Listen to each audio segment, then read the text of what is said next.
Hello and welcome back.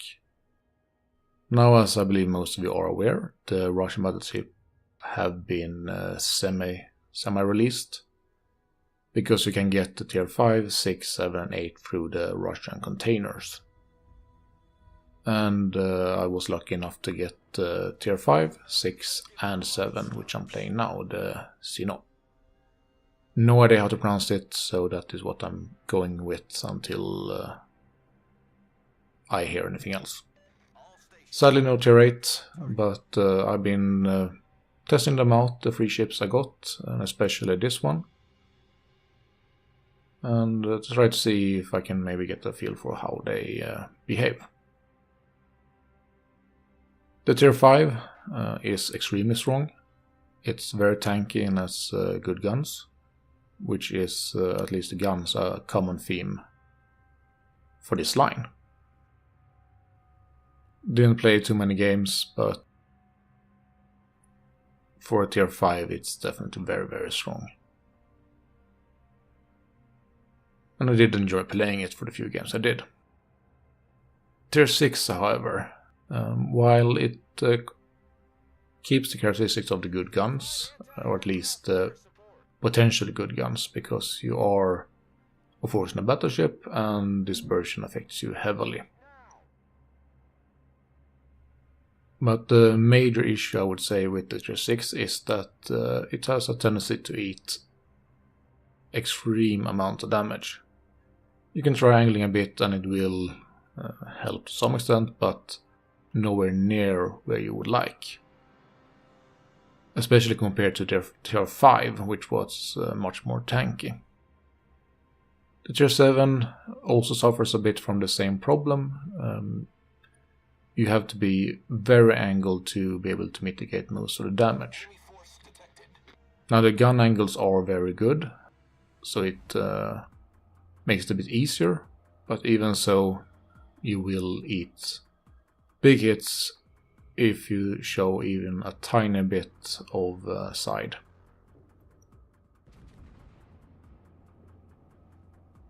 For the guns, like I said, they have really good potential, and that is true for all the free ships I played. They are supposed to be more accurate at close ranges, and to some extent that is noticeable. Perhaps not as much as I would have expected, but closing the ranges will definitely help you. It doesn't mean that you can't get good hits at ranges as well. It doesn't mean that you can't completely miss at close ranges too.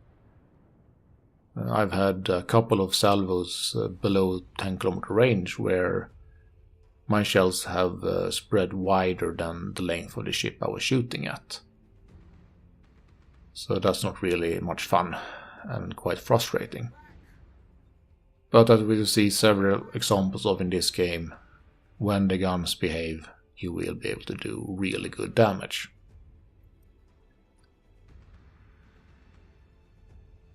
In this particular game, the Edinburgh behind me had a slow start. The Cleveland wanted to run away, and the Farragut went to the east side. I managed to get the Cleveland to turn back, but Farragut continued and did end up facing the Edinburgh. I misjudge a bit what he tries to do and don't do too much damage. Now luckily the Farragut managed to land a couple of torps and we'll bring him down to very low HP, and we'll continue to shoot at him and eventually kill him. So in the end he did quite well there, even though it cost him quite a bit of HP. We're still only 4 ships here though. The enemy team, now that the Ember is dead, is down to 4 as well, as far as we know. And in the west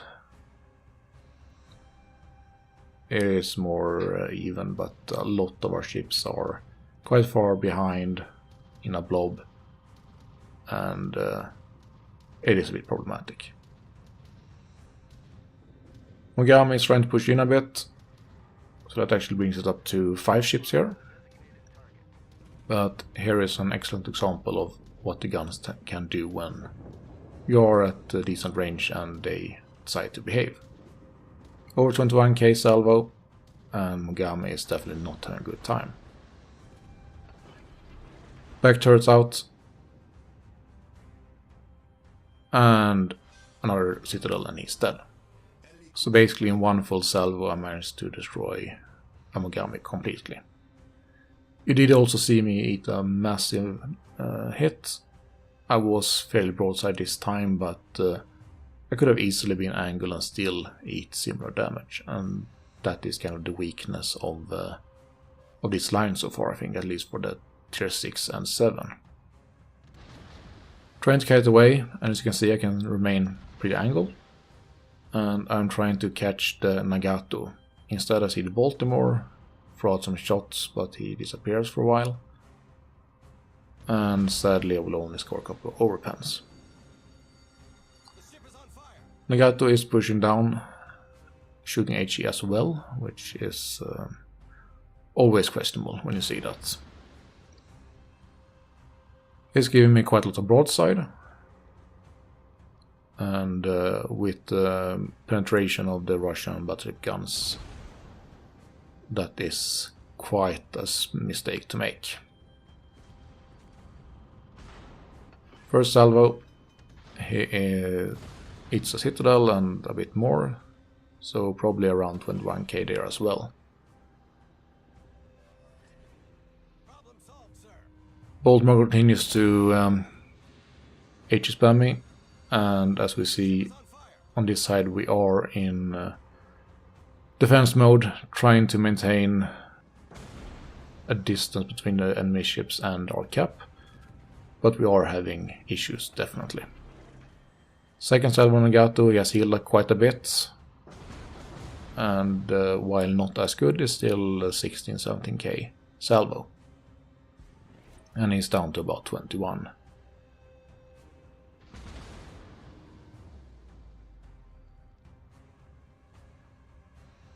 He is detected again as he clears the island, and all I have to do is wait for my guns to reload. And, well, I think the result speaks for itself. Another 21k salvo, and he is dead. So 50k Nagato, using his heal, died in 3 salvos. Sure, he was broadside, but or fairly broadside at least, but still. Really good guns when they want to behave. Baltimore trying to push in, shooting AP for some reason, not the wisest move. Aim a bit too far back, but still managed to do over 25k. So here we have seen several salvos in a row that really demonstrates the potential of the Russian battleship guns. But we will see later on that there are times where the guns don't behave at all. Baltimore goes down after the torpedoes from the Shukaku, and we are finally starting to get control of this flank. The CV has been very helpful, and even though we are getting some help from the Tago and Fuso as well, it is those of us that remained here that have been holding this side. The west side, however, is falling apart. We're down to 2 ships over there, while the enemy has 4, including the CV. And before long they will both be dead. Atsuharu here is almost dead as well, and we will be able to focus Massachusetts and try to get him killed.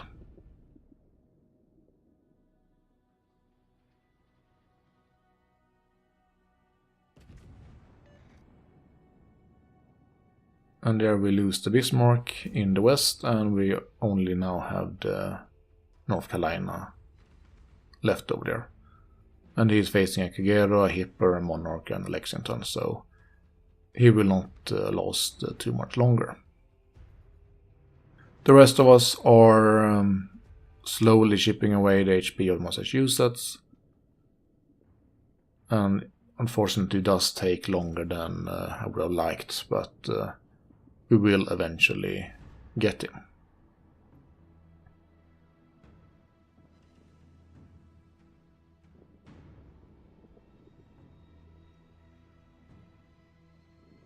And from the games I played in this ship, even though, like I said, it tends to eat a lot of damage unless you can angle precisely right, it's still a really strong ship in my opinion. The gun angles are good enough that unless you have to turn, you can usually stay angled enough, especially if you can control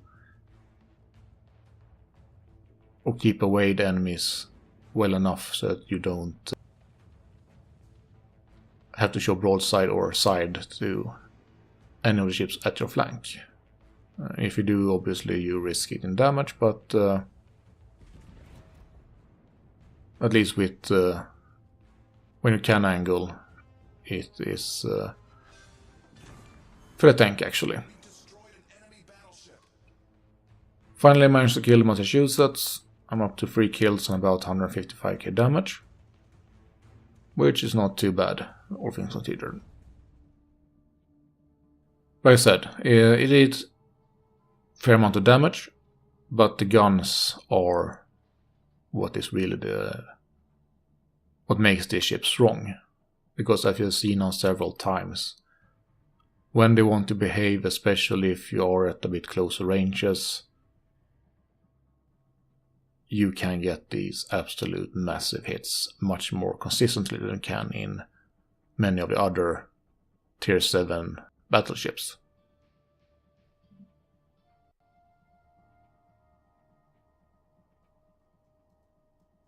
For tier 6, I didn't play enough games to really get the same feeling, but I expect that you will see that a fair bit as well.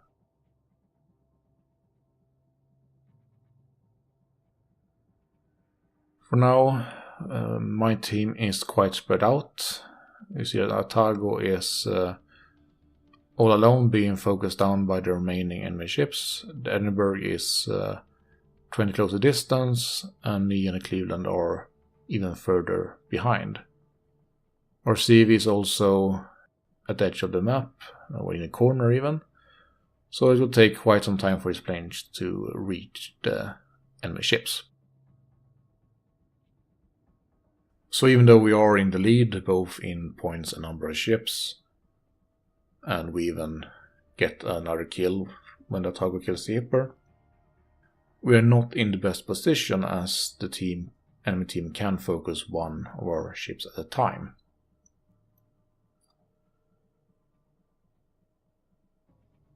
Atago is of course trying to get away, but he is down to about 7.5k HP, but is now healing. And Edinburgh is trying to push up to support, and the CV planes are finally starting to reach the ships we have a bit further north from me.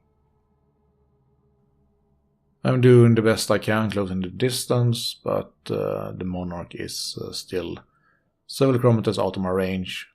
CV, we don't even know where it is. And of course the Kagero is our biggest issue.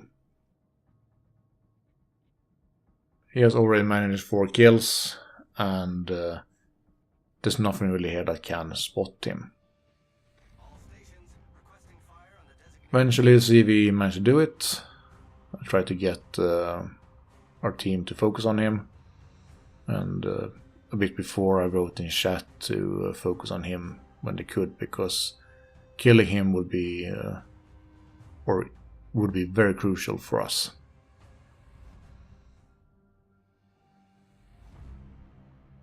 I contemplate shooting at him, but at this distance there's no point really. And instead I try to start dealing with the Monarch to hopefully save the Atago. Edinburgh already went down,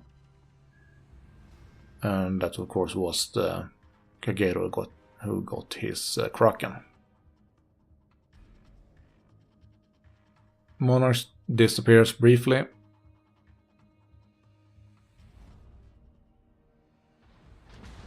And I try to angle in a bit, but doesn't really do too much damage to me anyway. I misjudge a bit, and also have some bad dispersion, so don't really do too much damage, but the Cleveland is spamming him and is really bringing him down. He's getting low too though, so we are still far from winning this game. Again, you see, even though I am now below 10 kilometers, my shells don't want to cooperate and they end up basically doing no damage at all. Cleveland goes down, but luckily with his last shells he managed to kill the Monarch. I have to try and dodge the torpedoes from the CV. I'm trying to get our CV to spot the DD instead of trying to hunt the carrier.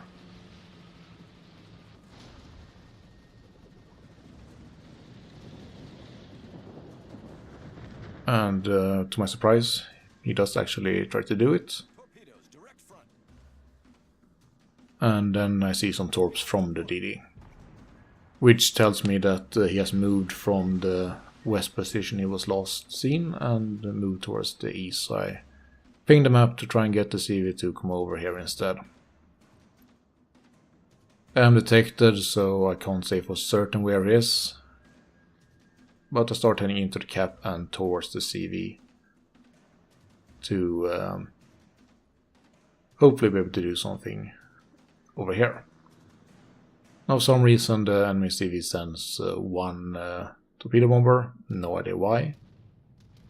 Maybe he was hoping that our CV would do exactly what they did, which is send out the fighters. Kagero is spotted. Try to turn my guns. Shohaku is bombing him. Atago is shooting. He smokes up. There are some hits on him. And I do manage to get the final hit and my 4th kill.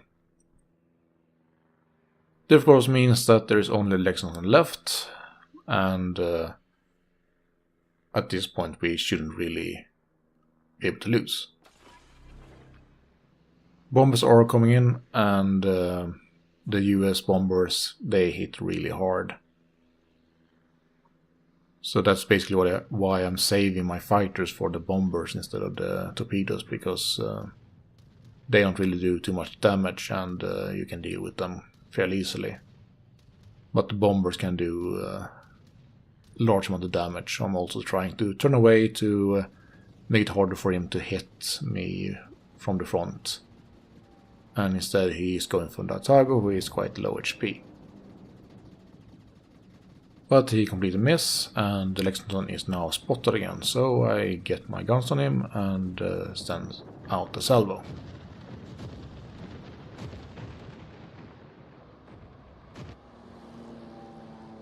A bit too far in the back again, but still 17,000 damage, and both high caliber and Confederate at the same time. Bomber goes down. As you can see, I haven't really shot down much planes. And I think that's a general thing with Russian battleships, that the AA is not particularly good. Also get amazing dispersion on my rear guns there, but aim a bit high and slightly don't do too much damage. I will have time for one more salvo, I hope. Atago managed to bring him down to 3.5k. And he has shot out, so I expect him to die here. Nevertheless, I shoot just in case, because I would also really like to have a Kraken. That Atago hits him, but don't do much damage. I expect me to be able to get my Kraken here. But my guns decide to troll me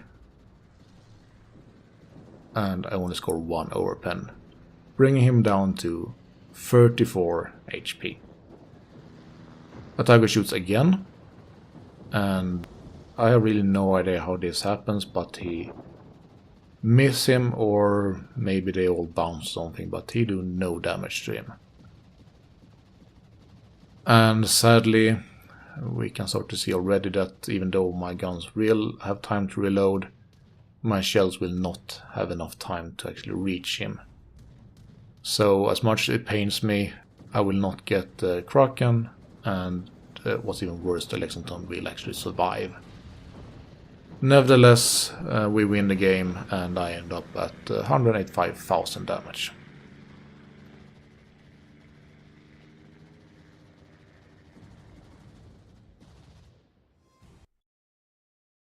And a quick look at the result screen. Like I said before, I managed to get about 185,000 damage, which at tier 7 is definitely a good result. 4 kills, sadly. Really annoying with Lexington, but that's basically how it is playing with the Russian battleships. You will have, on one hand, amazing consistency and dispersion and damage, but you will also have shells going basically the opposite direction where you're shooting. And sadly, when it counted, RNGesus was not with me. But 4 kills is still not too bad. Confederate and High Caliber, I got them at the same time, so that's nice. We also see that in total only 3 plane kills, and it's a fairly common theme with Russian battleships that AP will not, AA will not be too good. Base XP, about 2,500, which is always nice. Atago and Shokaku a fair bit behind. We will see that the enemy Kagero that got the Kraken managed to get about 1,600 basic speed on loss, so he did obviously really well. But thanks to the flank that I was on, we managed to take this to win either way. The detail report, we see that all my damage was from AP. Never got close enough to use secondaries, and I was not shooting HS all, because there's rarely a point to do so. In this particular game I didn't get much potential damage, only about 900,000. It is fairly common to see numbers of 1.7 and above and still surviving. So as long as you angle, it is fairly survivable, but if you can't because of ships from several directions, you will die fairly quickly. 70,000 damage received as well. Decent amount, but definitely have had more. And that is basically it. It's a taste of the power of the Russian battleships. And even though this was my best damage game, seeing damages of above 140 is actually not that uncommon with this ship.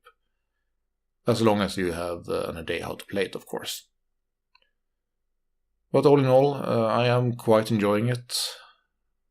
And I do look forward to continuing along the line as they become available. Either way, I hope you enjoyed this game, and I will see you next time.